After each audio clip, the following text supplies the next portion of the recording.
Hello students, welcome to EPG Pathshala. I am Dr. Sadanand Sahu from Indira Gandhi National Open University.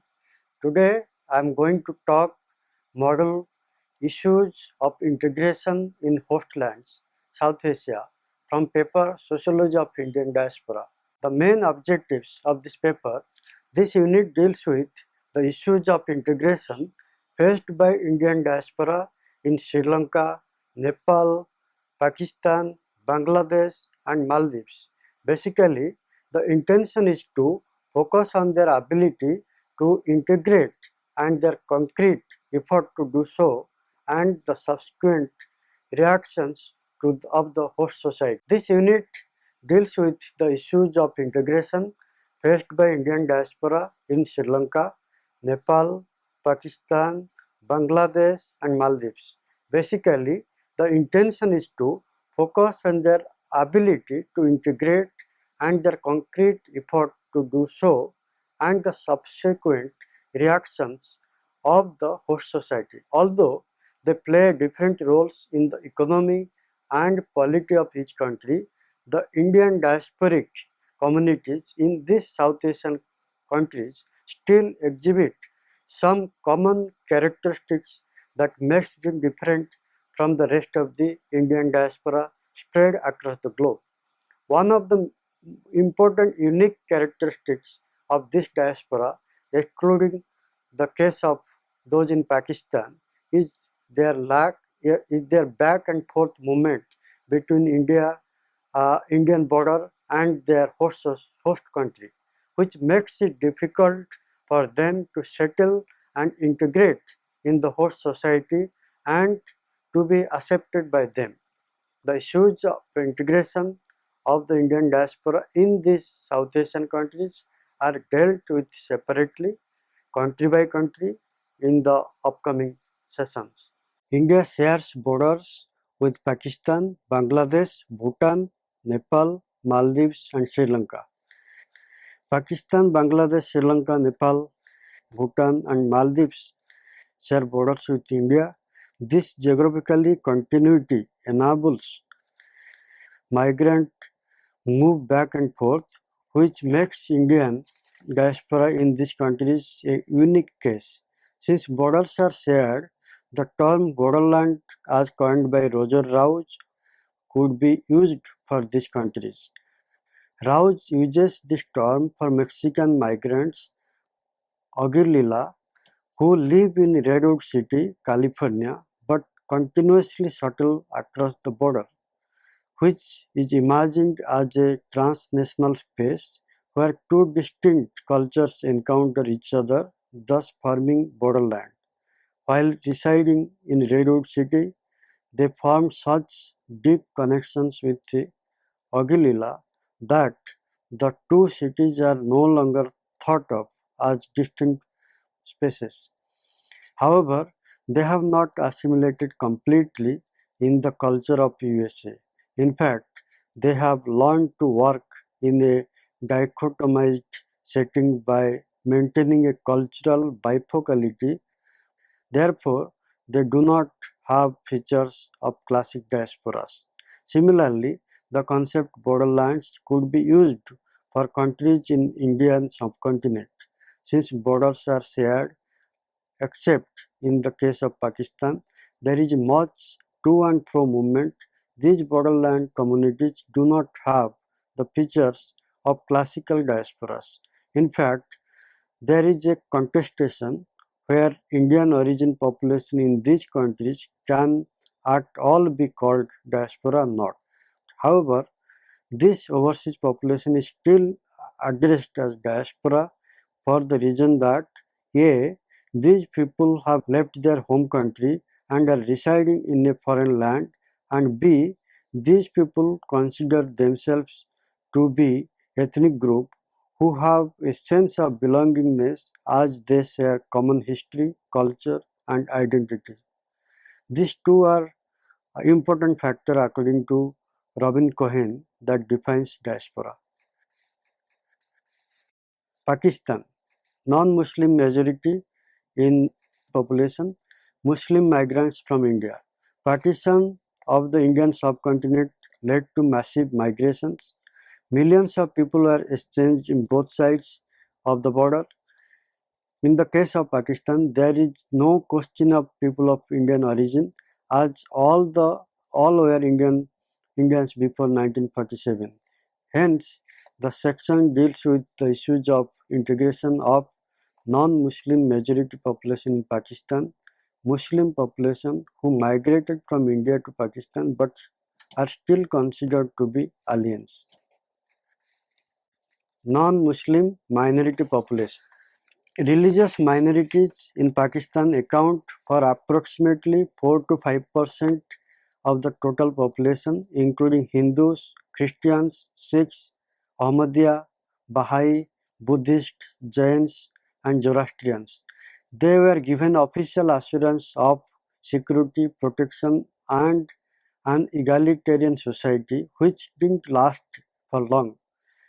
Grave human rights abuses and violations, exploitations, discrimination by the government as well as by the majority population are some of the serious concerns. In 1947, Jinnah has declared Pakistan a democratic and secular state, but in 1970s, with the military coup of General Ziaul Haq, nature of Pakistani state changed from secular to Islamic.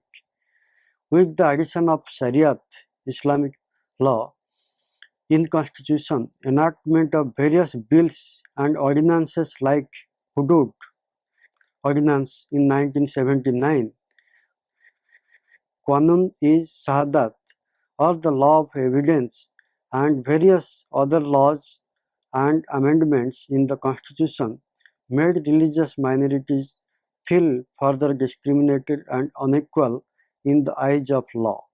Apart from official laws enacted by the state government, religious minorities are said to have been exploited and discriminated at the hands of majority population as well. Abduction for money, rape, destruction of temples and churches top the list. Government was ineffective in giving them protection, despite the fact that they are living in their forefathers' land. Religious minorities are considered inferior and second-class citizens. There have been many peaceful and silent protests and campaigns against the exploitation. For instance, in 2011, Hindus and Christians organized a hunger strike after the murder of 4 Hindu doctors in Hyderabad. Despite many protests and campaigns, it seems that the government had not taken any substantial steps to provide protection minority groups. The minority groups have formed many non-government organizations but are not active in politics and bureaucracy. Muslim migrants from India, Muhajirs. According to Richards, Muhajirs are defined by the census of Pakistan 1951 as persons who have moved into Pakistan as a result of partition or for fear of disturbances connected therewith. In practice, Muhajirs refer to only those Muslims who are Urdu speaking and who migrated to Sindh from various provinces in India. At the time of partition, Muhajirs dominated Pakistan economically, politically, culturally. Along with their higher education and professional background, their domination in government significantly helped the whole community. They were immediately accepted perhaps because of shared culture, tradition, history, common language, for example Urdu and food, etc. Two changes in the form of death of Jinnah and Liaquat Ali Khan and the military coup of Ayub Khan faded this dominance. The political system soon became chaotic and unmanageable. The reign of Ayub Khan brought hardship for Muhajirs. Pathans, Punjabis were made to resettle in Karachi. This affected the Muhajirs' employment opportunity. Shifting of the capital from Karachi to Islamabad also affected the Muhajirs' economic and social status. Over a period of 15 years, Mahajirs lost control of important spheres, for example, bureaucratic, political, and economic, they once had a strong hold of. Gradually, distinct Mahajir groups evolved into united single ethnic group owing to shared experiences of discrimination and oppression by the state. With realization of a single ethnic identity, many Mahajir movements cropped up. As a result, Mahajir Kwame movement (MQM) was formed in 1984 to get back the original economic, bureaucratic and political status. Predominantly formed to address issues of Mahajirs, MQM also started dealing with women's issues. In 1997, Mahajir Kwame movement changed its name to Mutahida Kwame movement. Although they had a big hand in the development of idea of separate state of Pakistan, Mahajirs have not been able to integrate in the society and are still considered to be distinct and foreign group, toiling hard to come to forefront in political and economic spheres to regain original status. Only time will tell whether they are able to attain this position or not. Bangladesh. Again, the case of Bangladesh is the same as Pakistan, where all are people of Indian origin. So, the issues of amalgamation of minority population in Bangladesh society will be discussed. This section deals with the plight and struggle of the indigenous people only. Here it is Chakma tribe living in the Chittagong hill tract. The reason is that this group is most affected by the atrocities and exploitation as government snatched its lands and resources. In CHT, that is called Chittagong Hill Tracts, 13 tribes reside, but Chakma is the largest. They are predominantly Buddhist, having neither linguistic nor cultural affinity with Bengalis. Being a distinct and secluded group, they were given a special status by British rulers, which limited movement of outsiders to this tract. This maintained their socio-cultural integrity. But the successive governments of Pakistan and the Bangladesh pursued strategies of rehabilitating the Bengali population to these areas. Tribal people not only lost their possessions, but their very survival was threatened. Consequently, thousands of people were displaced. Most of them took refuge in India owing to security and economic concerns. Those who stayed in Bangladesh formed a self-defense organization called Parbatya Chattagram Jan Samiti (PCJSS) or Chittagong Hill Tribal Peoples Coordination Association in 1972. Few years later, the PCJSS military arm, the Shanti Bahini, initiated a violent campaign to attain independence. After many years of struggle and negotiation, peace finally came in the year of 1997 with the Chittagong Hill Tracts Peace Accord. The accord promised to restore a number of reforms relating to upliftment of tribal people. 15 years to the peace accord, but troops are still present in the area and have not been withdrawn, which is still the cause of persistent violence in the region. Therefore, there is a need to implement clauses of the accord that have not yet been implemented even after so many years of negotiations, and problems has not been solved.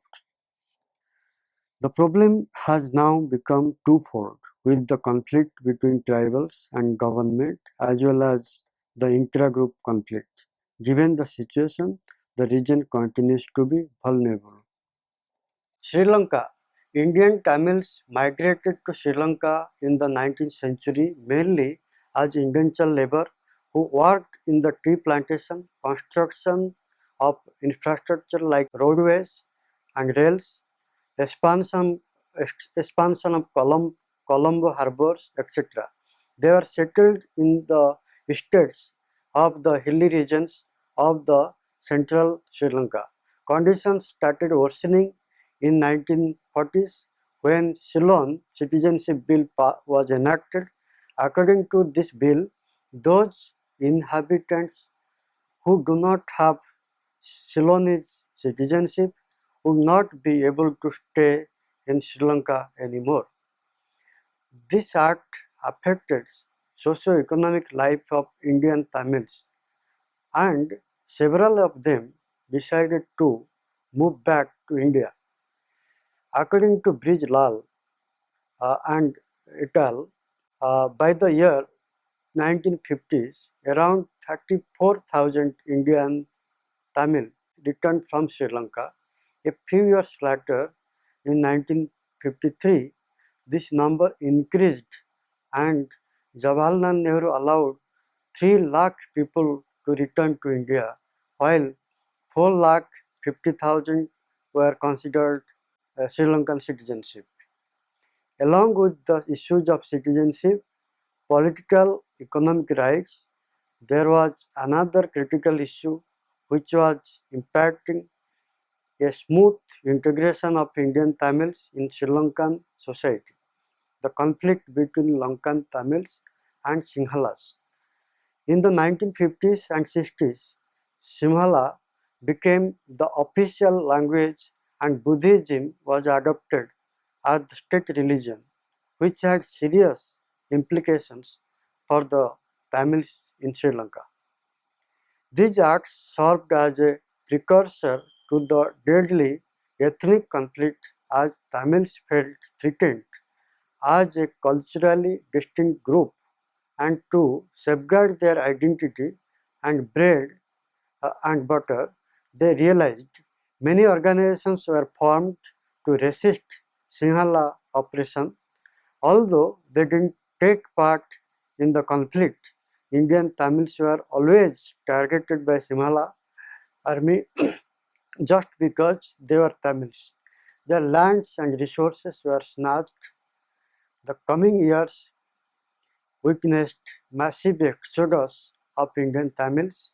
This can be attributed to brutal atrocities, grave human rights violations, murders, etc., conducted by Sinhala military as well as Lankan Tamil militants. Although with the destruction of LTTE, the ethnic conflict has ended, Indian Tamils are still not at peace. Tamils are still shuttling between India and Sri Lanka, and this to and fro movement seems to be unending. Many refugees prefer to return as they consider Sri Lanka to be their homeland.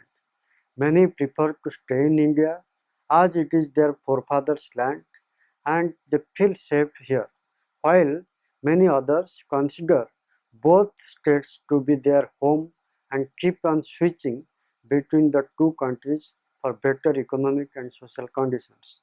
Maldives. Immigration to Maldives started in the late 20th and early 21st centuries. Indian diaspora encompasses professionals like teachers, doctors, engineers, etc., as well as unskilled and semi-skilled laborers. Professionals lead a very comfortable life, but at the other end of the spectrum, there are laborers who are in miserable conditions. Human rights abuses and ill treatment by employees are the main concerns of laborers.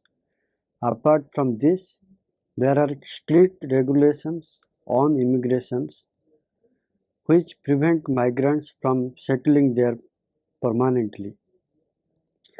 This standard condition of laborers has compelled Indian authorities to take some steps to prevent their abuse. Indian High Commission safeguarded the rights of Indian workers by redefining the legal and official requirements such as detailed employment contracts and payment for unfair dismissals. Despite issues, the cultural bonding of Indian diaspora with the natives is increasing. In 2011, the Indian Cultural Center was set up in Malé, which further improved Indian diaspora and Maldivians' relationship. The objective of establishing this center was to enhance their relations and increase understanding between the two countries. They also celebrate India Maldives Friendship Festival INMA annually, which includes a friendship walk. This year, the walk was organized on August 8, 2014. Many Indians as well as Maldivians participated in 2-kilometer walk in Malé. The walk confirmed the enduring friendship between Indians and Maldives. Furthermore, Maldivians are also fond of Indian movies, food, cloth, and many things that enables Indians to thrive in trade. Nepal. For centuries, Indians have been moving to the southernmost region of Nepal called Tarai and are called Madhesis or people of plains by the hill people. Madhesis face a number of key issues related to citizenship, language, underrepresentation in politics, economic discrimination, etc. Although they are of Indian origin, they are not referred to as Indian diaspora. Those who migrated after 1920 are called Indian diaspora. Migration to Nepal happened mainly in 20th century, followed by the Treaty of Peace and Friendship between the two countries in 1950. This treaty augmented Indo-Nepal cordial relations and enabled freedom of movement and settlement across the border. Indians and Nepalese moved crossways in search of better employment opportunities. Impact of migrations was soon felt by Nepalese. Indian diaspora groups were considered to be alien and competitor who are not only exploiting their natural resources but also creating economic and security troubles.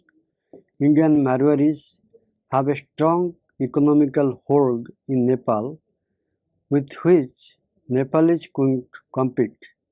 All important businesses were set up by Indians only, which developed an anti-India feeling. As a result, many strict regulations were imposed so as to limit immigrants to Nepal. According to Reeves, in 1962, the Panchayat government declared that the applicants should be well versed in Nepali, have an occupation, and reside in Nepal for 2 years. In 1975, the residential requirement was increased to 15 years to limit migration further. Demands were coming of imposing more strict regulations and checks at the border, which was porous once. Relations between India and Nepal also worsened during these years, but got better with the setup of democratic government, which also reassured the wave of new migrations. But the problem of Indians to integrate in the host society persists as they still dominate the economy and of the country, which makes native insecure and hostile. Today also there is more hostility after the earthquake in Nepal. So students, let's now summarize what we have learned in this model. The geographical position of this subcontinent is such that each country share border with India and together could be addressed as borderlands. As we have seen, Indian diaspora in these countries doesn't conform to classical diaspora case primarily because of its back and forth mobility, which makes it a different case altogether. Nevertheless, these people are also still called diaspora because they fulfill the basic criteria of being diaspora group, having dispersed from from their homeland and sharing a common identity of being Indian. Despite sharing similar culture and traditions because of South Asian affinity, Indian diasporas are still foreigner. They face problems in integrating despite having played an important role in economic development of the regions. Thank you.